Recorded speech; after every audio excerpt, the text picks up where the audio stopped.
Yes, gentlemen, this is Suraj Singh, Civil Engineer Bharat, continuation of my videos regarding 2014 BJP Manifesto. I talked of next chapter, which is regarding natural and national resources use when required, protect where necessary. India belief has been encapsulated in Gandhiji's words that there is enough for everyone's need, but not for everyone's greed. Need is not issue. Greed is a country's progress depends upon greed is yes. A country's progress depends upon its resources and how they are harnessed and protected. Those in power have to realize that they are just trustees of a resources of nation. Resources are neither meant for them nor for their masters. If we bring this basic shift in thinking of government, which Mahatma Gandhi also advocated, problems will be resolved. In recent years, it has been noticed that countries' tangible and intangible resources have been looted with impunity. Adverse results is being felt on two sides. Firstly, proceeds of resources have not gone to public exchequer. Secondly, because of this culture of usurping, same resources are not available for public purposes. Management of natural resources is mired with either misappropriation of or misallocation. This has to be set right. We will set in place national policies on critical natural resources like coal, minerals, spectrum, etc., spelling out in black and white how much should be utilized at what time and what pace, how they should be strategically phased out to ensure sustainability, who should be allotted, what responsibility of extraction, and to what cost. State governments will be taken into confidence for harvesting of these resources. We will implement auction of precious resources through efficient mechanism, including e-auction. Resource mapping, exploration, management will be undertaken through use of technology. Valuation will be encouraged in all resources instead of just marketing. Next is secure Indians, zero tolerance on terrorism, extremism, and crime. Comprehensive national security is not just about borders, but in its broad terms includes military security, economic security, cyber security, energy, food and water and health, security and social cohesion and harmony. To effectively address issue of national security, we need to address this issue of human resources, science and technology, systems of governance and money. National security cannot be compartmentalized based on one of issues, but need be a clear roadmap to address it. Both past decade lack of strong and visionary leadership coupled with multiple power centers has failed to address issue of national security, leading to chaotic situation and denting India's image in the international arena. India has a sensitive neighborhood and there are internal security issues. There have been intrusions inside LAC, line of control, action control, loss of escadrons of combat aircraft by Air Force, witnessing of a series of accidents by Navy, leading to a loss in combating capability over many decades, communal riots, Maoist attacks, increase in incidents of Pakistan-backed terrorist groups in India.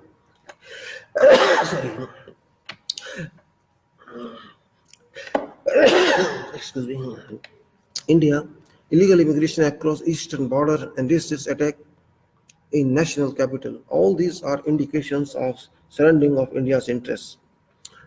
This call for review and overhauling of current system with financial situations worsening issue of national security can acquire horrifying dimension. BJP recognizes the importance of identifying a clear roadmap to address issue head-on radical system changes, internal security. BJP shall revive anti-terror mechanism that has been dismantled by Congress, has strengthened the role in NIA and put a system in place for swift and fair trial of terrorists. Reform National Security Council will make it a hub of all sector-related assessments. It will be accountable for real-time intelligence dissemination. Digital cyber security will be a thrust area. Insulate intelligence agencies from political intervention and interference. Completely revamp intelligence gathering system by modernizing the intelligence department. provide state governments with all assistance to modernize their respective foreign police forces and equip them with various technology. They will be taken up in a mission mode approach, strengthen and expand civil defense and home guards, mechanism to create a group of citizens for community defense, self-defense and disaster management. Encourage and strengthen NCC training at college and universities level. Chalk a national program and consolidation participation of the state governments to address challenges posed by Maoist insurgency. Talks with insurgents groups will be conditional and within framework of our constitution.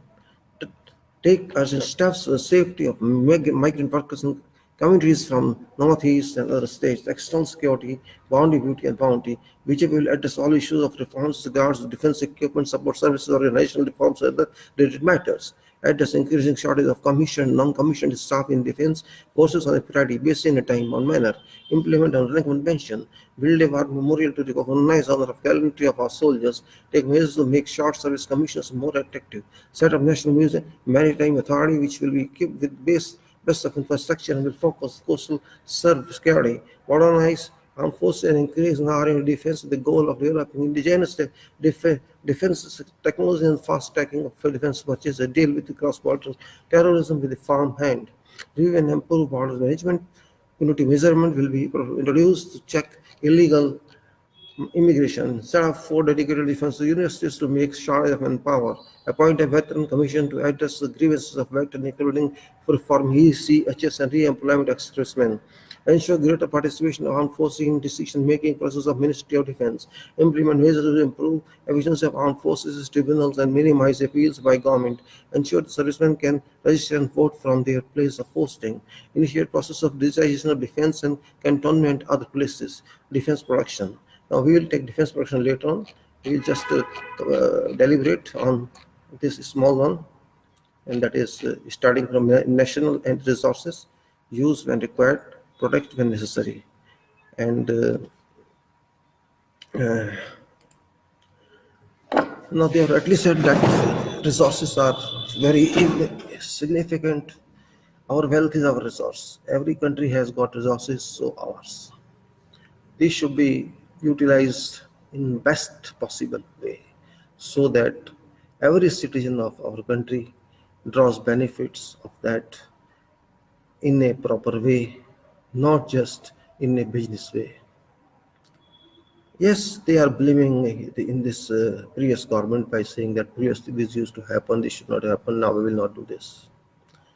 But are they doing that? Are they utilizing our resources properly?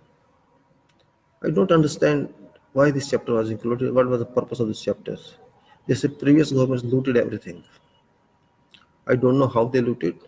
They looted by cash, taken from banks, robbing banks and left the country, or they looted from accounts of government and transferred money to their accounts. Means there is no sense. If I could blame on someone, I allege upon someone, I should have evidence. If I say, dear gentleman, you are a robber or you are a looter of my money, how money can be looted? Either he takes money, he snatches money from me, okay, he holds me and takes my money, or he hacks my account and takes money. How someone can loot money like this? How a person, a minister in government, he can loot money like that? I don't understand this philosophy. How it is? If previous governments have looted money, if you are putting blame on them, where is that money? First you tell that. If you are unable to tell and you are sure money has been looted, you catch hold of that person. You are in power. You are honorable PM. You have many ministers with you. Your agencies with you like CBI and others. It is your constitutional duty. It is your statutory duty to catch hold of a criminal or an accused. You think previous governments are accused, they must be prosecuted. It is now 5 years. Your term has been over, or even over. What action have you taken against ministers and members of previous governments? That's very important point. You always say in speeches, you say, your ministers say, your spokesmen say, and all say, Congress looted, they ate this country, they looted this country. Okay, I agree with what you say. They looted this country, they did every wrong thing with this country. But they are not in power now. They have not been in power for 5 years. You are in power. Previously also your party was in power. If they have looted this country, what have you done against them? Tell public. Why those leaders are not in jail again on allegations which you are saying they have looted money and slashed abroad. You don't know amount of money slashed abroad. You don't know who looted that money. You don't have any evidence. You don't have anything. Just you are blaming on your manifesto, and continuous blame comes in various speeches and even in parliament. You are very good. It is your duty. It is your duty to catch culprits. We cannot leave culprits like this. But have you done that? Explain if you have done. I'll be very happy. People will be very happy. We want to see criminals in jail. We don't want to see criminals in parliament. You had told that you would put all those from all parties who criminal records, who looted this country, put in jail. Well, I think so far it hasn't happened, and I'm sure it will never happen because more than half of them could be from your own party. I'm not blaming, I'm assessing. And assessment is my right. I'm guessing. Why you are not taking action against them if they have looted this country? Why you are not taking action against those who have operated illegally about auctions, about natural raw materials? What actions you did take against them? You are saying on your manifesto. But you have not done anything. You have not proved this manifesto. Had you taken action against those, you would have proved this manifesto. But you have missed that one. And if you do anything at this stage, that is meaningless. You are saying everywhere they looted, they looted, they looted. But you have not done anything. Yes, crime. You are saying zero tolerance on terrorism, extremism, crime. Are you satisfied yourself? First of all, you tell us this. At least I'm not satisfied. Terrorism is, you think it's over? Are our soldiers not dying?